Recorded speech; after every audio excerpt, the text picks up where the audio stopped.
বাংলাদেশের মধ্যে একটি ভয়াবহ চিত্র ধারণ হয়ে গেছে, যেটি বাংলাদেশের মানুষ কিন্তু লক্ষ্য করতেছে, কিন্তু বুঝতে পারতেছে।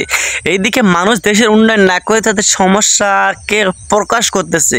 একটি মানুষ ডক্টর ইউনূস যখন দেশের মধ্যে আসছে, কিন্তু সে তার দশটাকে নিয়ন্ত্রণ করার জন্য আসছে, অথচ মানুষ তারা একের পর এক অন্যায় দাবিগুলো মানতেছে। মানুষ যখন নিজের দায় দাবাগুলো বেশি হয়ে যেতেছে, কিন্তু সরকার দায় দাবা করবে না, দেশকে বাঁচাবে। অথচ শেখ হাসিনা থাকাকালীন কিন্তু দেশের যে পরিস্থিতি হয়েছিল, আলু 70 থেকে 80 টাকা কিনে খাইতে পারতেছে, অথচ ডক্টর ইউনূস আসার পর সেই বাজার থেকে নিয়ন্ত্রণ করে আসতেছে। কিন্তু এই কথাটা যদি আমরা সবসময় না ভাবি, তাহলে আমাদের দেশের মানুষ আর ভালো হইব না। আর ভালো যদি না হইতে পারে, দেশ কখনো উন্নয়ন হবে না। দেশের মানুষ চাইতেছে নির্বাচন না, নির্বাচন চায় তারা যারা ক্ষমতায় আশায় করে। দেশের মধ্যে পার্টি অফিসের কোনো চিন্তা নাই, পার্টি মানুষের কোনো চিন্তা নাই, চিন্তা শুধু সাধারণ মানুষের।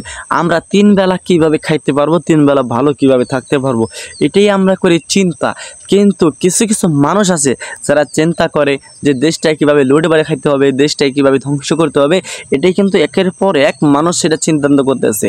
দেশের মানুষ চায় ডক্টর ইউনূস আর 5 বছর থাকুক, কিন্তু কিছু বহিরাগত কিছু সরকার আছে যারা কিন্তু নিজেকে অনেক মহৎ দাবি করে, কিন্তু তারা মহৎ না।